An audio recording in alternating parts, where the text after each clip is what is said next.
For many CEOs, founders, and high-capacity leaders, success is not the problem.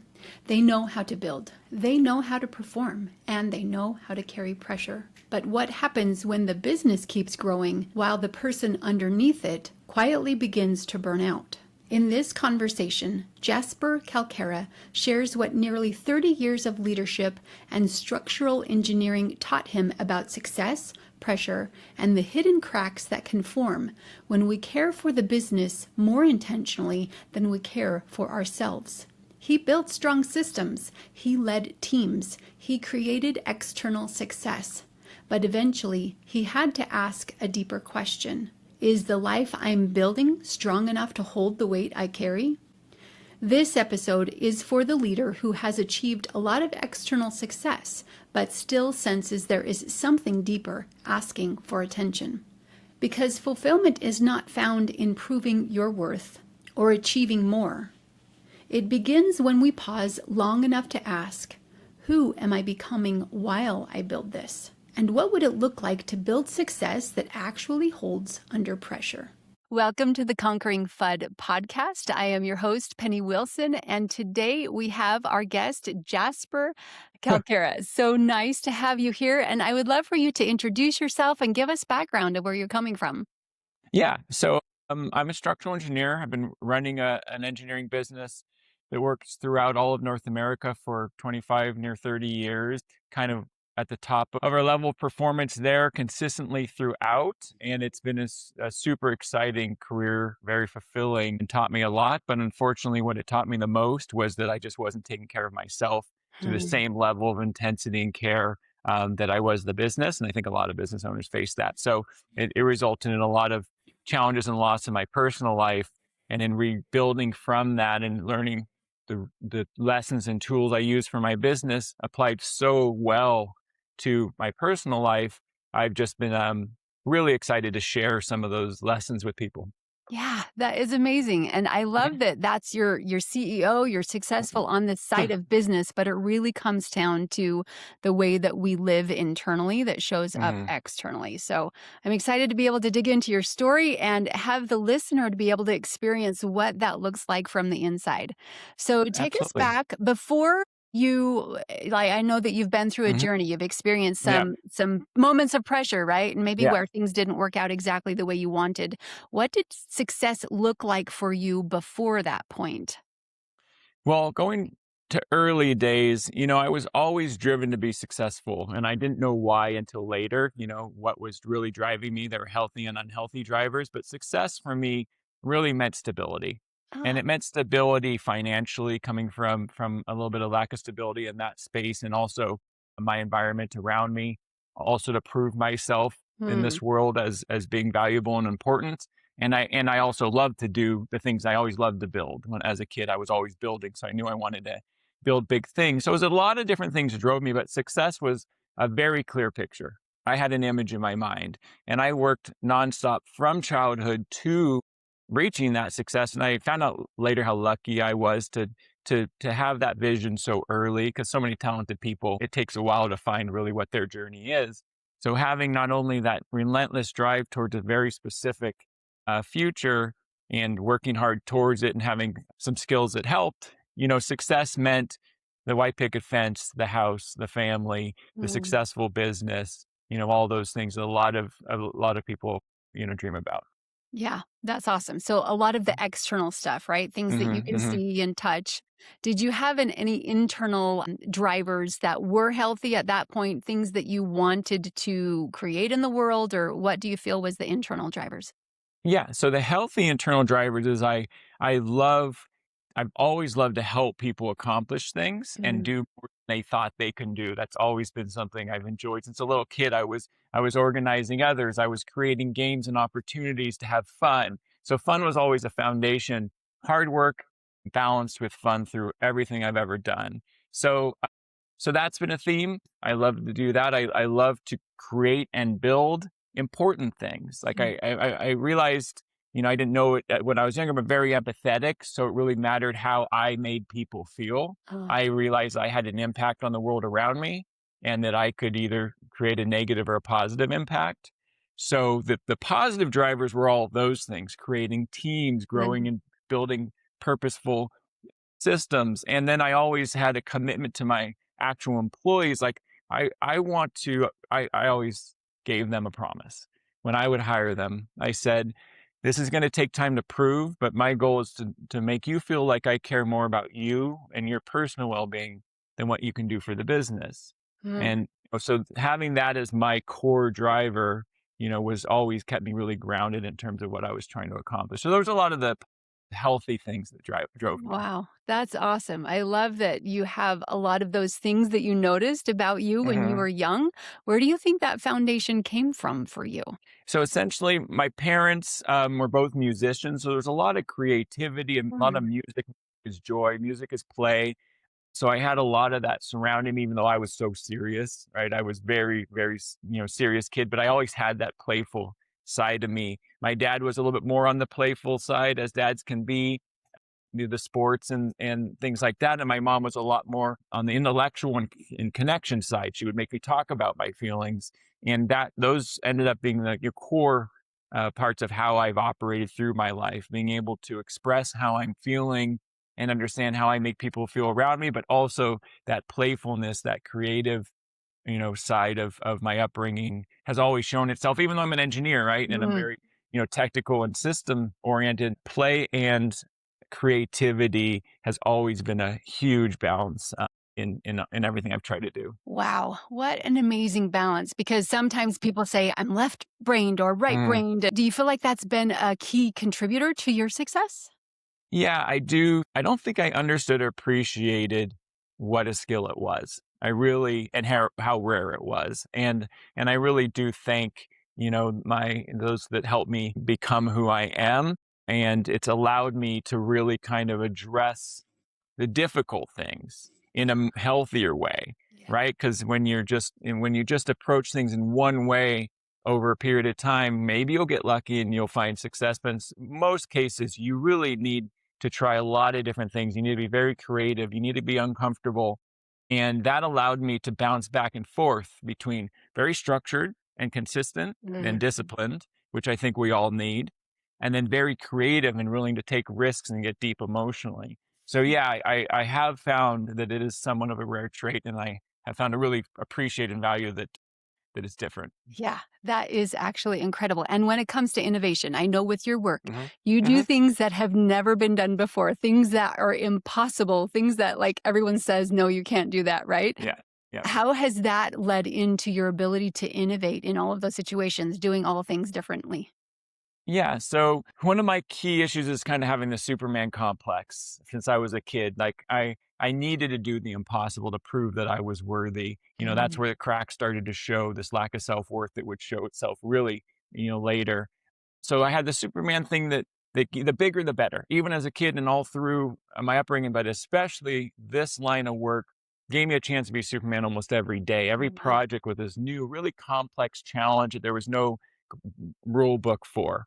So you had to be very creative. You had to be very collaborative. It was exciting. It was fast. It kind of checked all the boxes of what I love to do the most.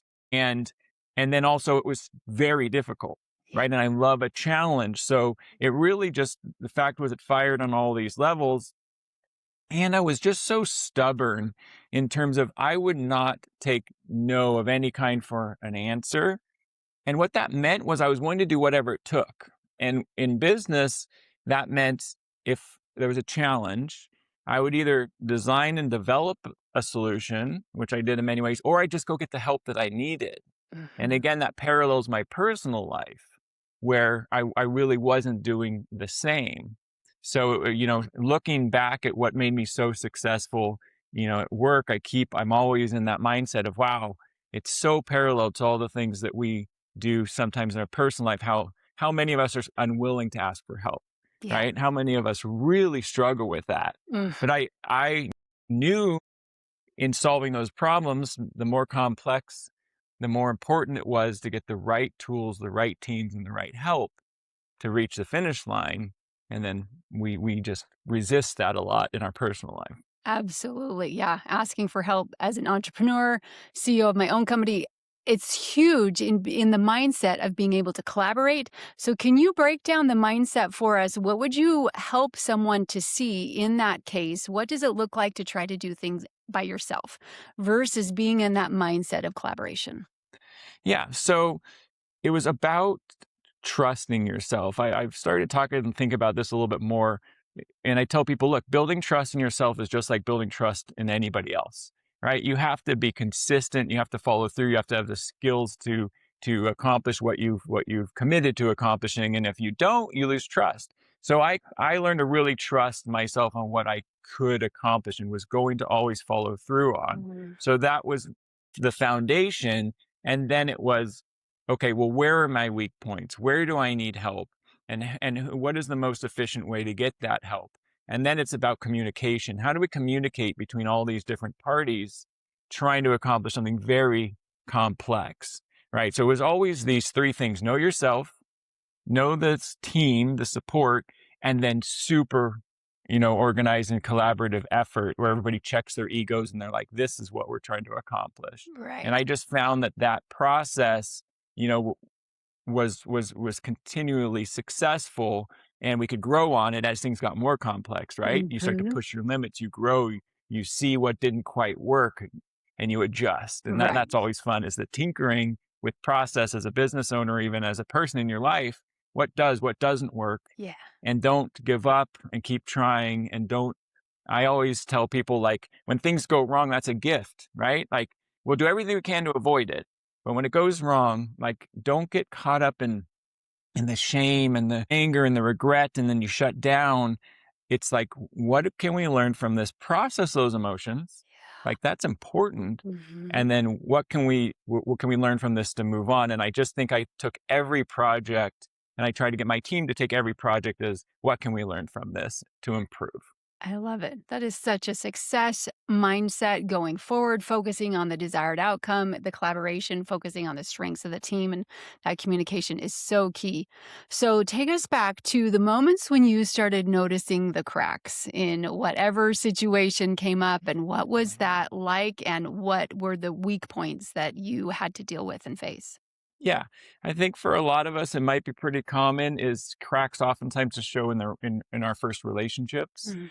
For me, that's really when they start to show themselves. When we're kind of accountable for somebody else's feelings more consistently, or we're at the mercy of them to impact how we feel, then all of a sudden a lot of stuff comes up. When we're kind of control of our environment, we tend to build a structure that's stable for us, even if it's unhealthy, right? So as Mhm. I was managing all these things, my anxiety, my lack of self-worth and others, I was building a world around me that kept those things as stable as possible. Well, then when I started getting in relationships, that all starts to go out the window.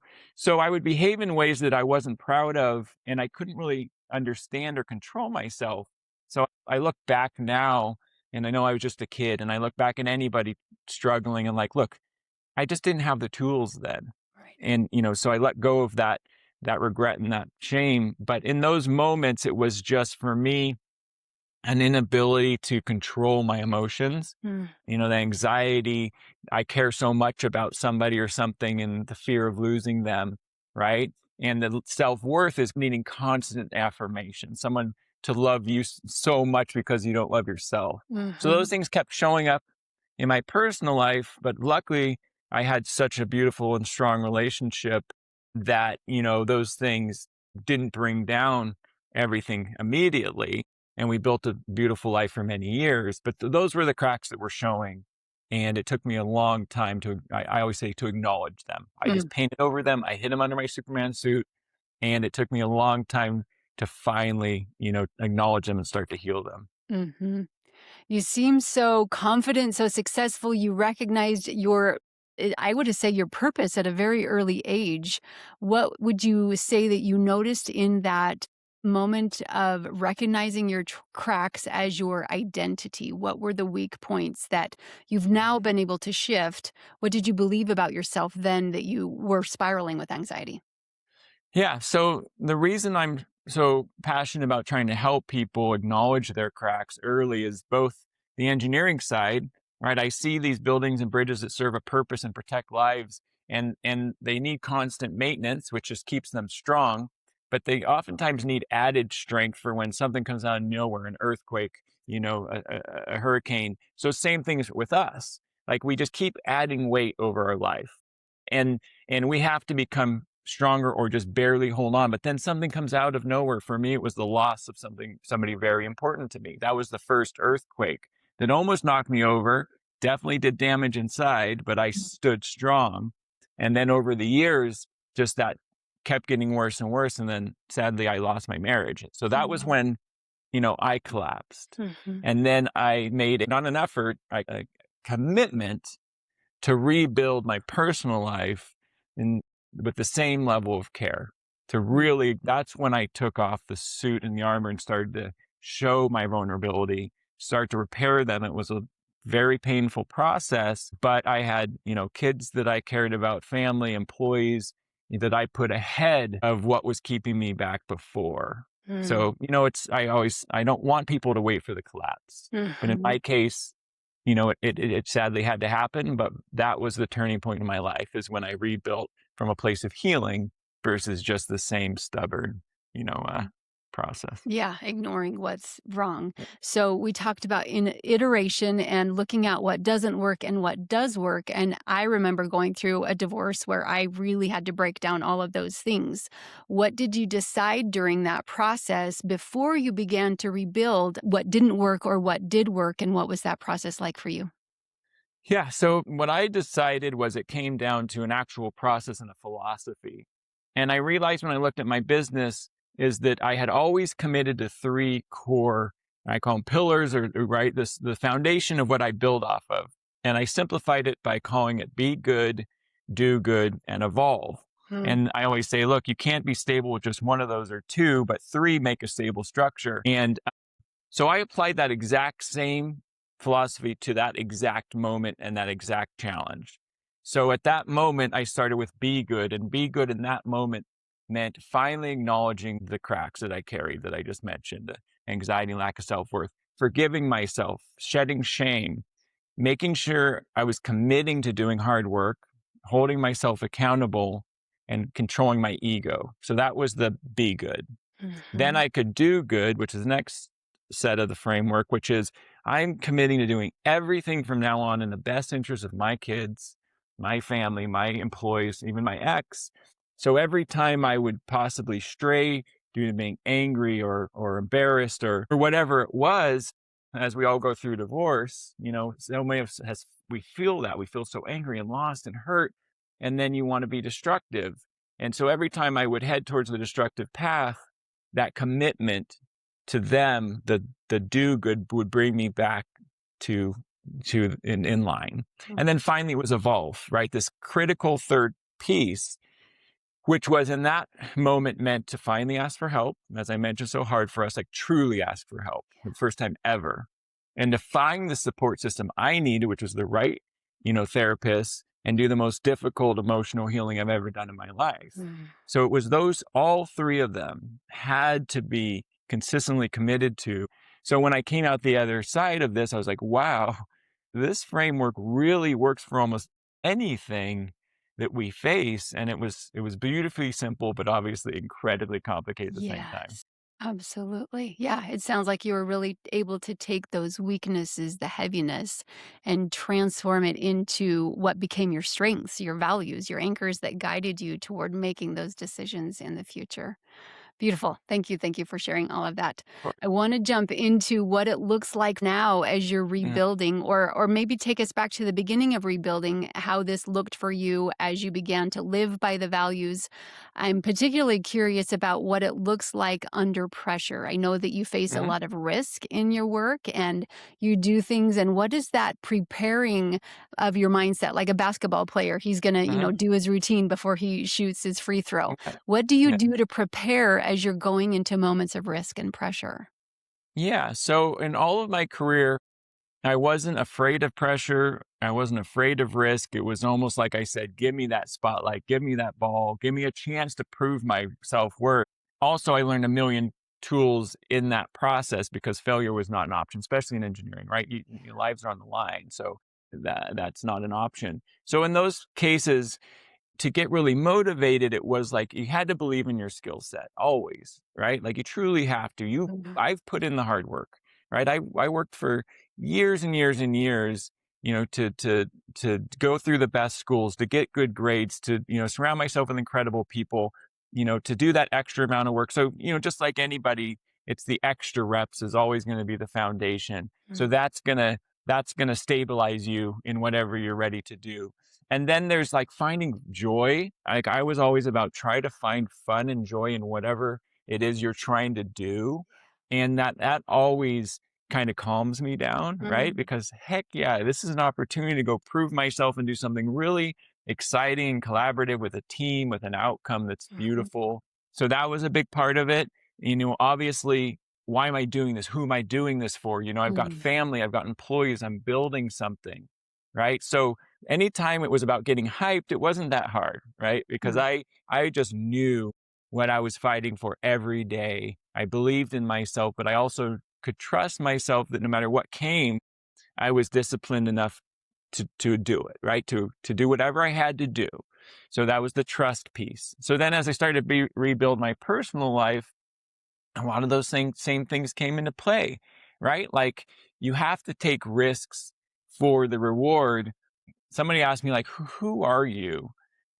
And I said, gosh, I think I became a man that was the most guarded in the room to being the most vulnerable in the room. Mm.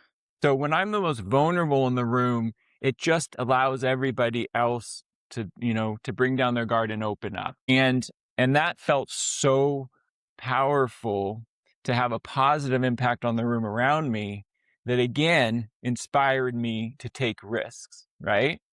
Because as soon as you see these beautiful payoffs, once it's almost like an addiction.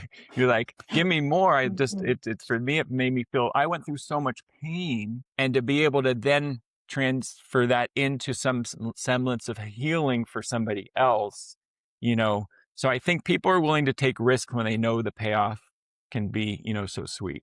Mm, that's awesome. I love that. Being the most guarded to being the most vulnerable. And I love the fact of focusing on joy is something that gives you that energy and power and focus, remembering your why. Those are also powerful, and believing in your skill set.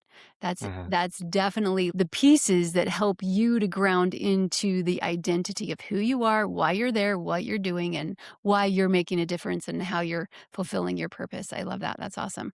So, what would you say to someone, maybe a CEO or a leader out there that feels like work is what it takes and you got to focus and you got to be serious and that serious part of you as we were a kid and being guarded, and someone that hasn't yet crossed that bridge to understanding the play part, the vulnerability part, and the focusing on joy? What would you say to them to help them to begin to experience that bridge?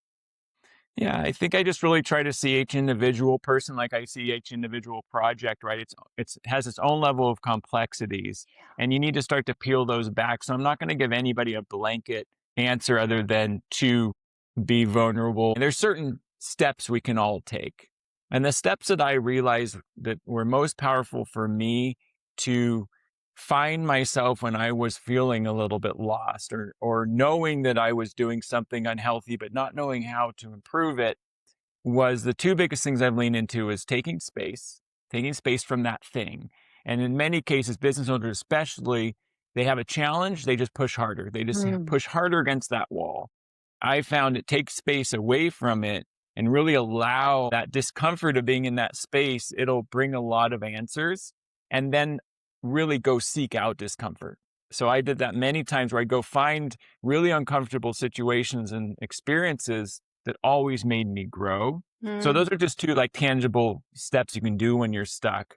But for business owners, a lot of us are just driven by usually some level of a lack of self-worth, or similar, this need to prove ourselves. Jobs Mhm. represent all that we are, Mm. and therefore it's dangerous to be anything other than that. Mhm. So I really focus on what is important to them. And many of them do have families or they want to. And I'm just like, what are you building this for? Who are you building this for? Yeah. And if you're building it for somebody that you care about, and you're not building it in a safe and stable way because you're pushing yourself to burnout and you don't really truly know yourself inside, you're hiding all your internal drama, you're going to lose them eventually, and that's unacceptable. Or as a business owner, many of us wait till it's too late. So one of my things was I just don't want to wait until I'm burnt out from work and then I crash or I pull away from it and I'm just a shell of a person because work was the only thing that I ever was. Mm. So I think having those honest conversations with business owners, separating them Mhm. from the work and making them truly think about a question like that. What are you outside of work? Yeah, Who are you building this for? right. That's Maybe you'll slowly allow them to open up. yeah, and translating the taking space part into my language, I would say that as choosing to pause, pull Hmm. back, slow Hmm. down, and look inside. Is that what you're framing there? Yeah, Yeah. yeah. I mean, we just nowadays it's so easy to numb ourselves. Mm. I made a promise to myself when I was going through the divorce. I'm like, at work, I am perfect, pretty much. And that's very safe space. Don't allow yourself to bury yourself in work. And I Mm. tell that to lots of people going through difficult things because many of us are very good at our jobs. So if we go there because it's easy and it's safe. But if we go away from that thing that's always coddled us or built us up and we avoid the phones and we avoid the unnecessary distraction, you sit in that super uncomfortable space, Yeah. right? And you truly embrace it. That's where enlightenment, I think, truly starts to show itself. Yeah. Yeah, exactly. Going into what's uncomfortable, growing into even building your skills. That's Yeah. awesome. Okay, so this morning in our community session, we looked at the word non negotiables, and what you said earlier about self care comes back to mind. Hmm.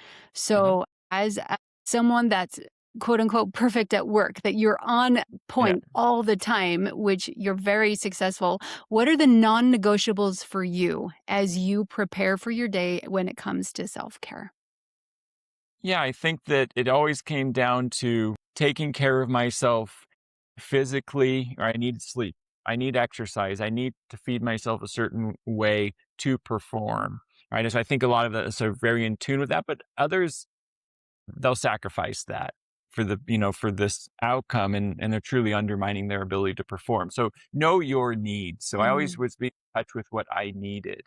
And to prepare myself, it was always about understanding the task at hand. Really, I just need to understand like what am I doing? Because if I don't understand it or why I'm doing it, right, then it was always tough to really wrap my head around it. I don't mind throwing myself into things and see what happens. To have the best chance of success, you truly need to understand what you're trying to accomplish and how to get yourself to a successful finish line. Absolutely. That's awesome. Thank you. Thank you. So, non negotiables basically knowing how to build the inside of you, take care of your body, sleep. What about the emotional side, the mindset? What do you do to Mhm. prepare for that? So, yeah, I guess for mindset, I've always felt this responsibility to always bring the positive energy, Mm. right? And that's really tough over the long term when you go through loss. And what I've really learned over time is how lonely it is at the top. It truly is very, very isolating. Yeah. So having a lack of community is very dangerous. And so I lived many years just feeling more and more isolated. So that mindset of feeling like I'm going to go be the best version of myself, I was able to dig deep for so long because I loved what I did and I loved who I was doing it for and all of those important things. But I was feeling less and less healthy and whole. Mm. And it was harder and harder to get that drive back. So I think that it's always going to come back and get you. Like you really can't avoid the things that you need. Eventually they will get you. And they started to get me. I really Mm. started to see my performance and my mindset deteriorate. And luckily I approached it just like I do with work. I'm like, okay, check what's going on here. Mhm. And I was like, gosh, I feel so alone. Mm. I feel invisible. I told some people that. Like, I finally met a group of entrepreneurs, and that's the first thing I told them. I was like, I just feel invisible, even though I take care of everybody. And so, for anybody that's doing anything, a parent raising kids, like when you feel invisible, it's really hard day after day to keep that positive mindset. So, Mhm. that's why surrounding yourself with a community that understands you, right, at any age, Mm. everything we're going through. People understand you. There's millions out there. So finding people that truly understand and see you is going to almost always be the thing that can reset that mindset when you're starting to, lose Right. concentration. Yeah. So you don't feel alone. So you're not isolated and you do have that sense of community. Leaders need people too. Yes, yes, yep. And that's that sense of asking for help and, being part of something bigger than one. Awesome. Thank you so much for being here. I want to close this up with one final question about Uh-huh. being successful on the outside versus feeling fulfillment on the inside. As you've rebuilt your life, I know that we've talked a lot about purpose and that sort of thing. Now, as you rebuild and you are living from that sense of internal direction, how Uh-huh. does it feel different than it did before? What needs are being met, and what does the fulfillment look like for you? I think the lucky thing for me was I felt fulfilled all those years Mm. of building this business because of the things I committed to. But I also knew I was hiding something, compensating for something that was kind of broken in me. So now that like, there is such a freedom in just bearing those cracks. The challenge I keep telling people, it was like, share something that you hide, that you're shameful about, that you're fearful about, some trauma. I know that's one of the scariest things you'll ever do, but the way I like, it's the second you speak it out, the second you share it with somebody, the weight lifts and those cracks really start to heal. There's so much power in that. So as I started to bury these cracks and turn something that was my weakness into something that was my strength, it's this level of fulfillment that I didn't know was really possible. And I'm so thankful that I challenged myself and put myself through so much discomfort and gave myself time, Mhm. because it doesn't just come out of nowhere.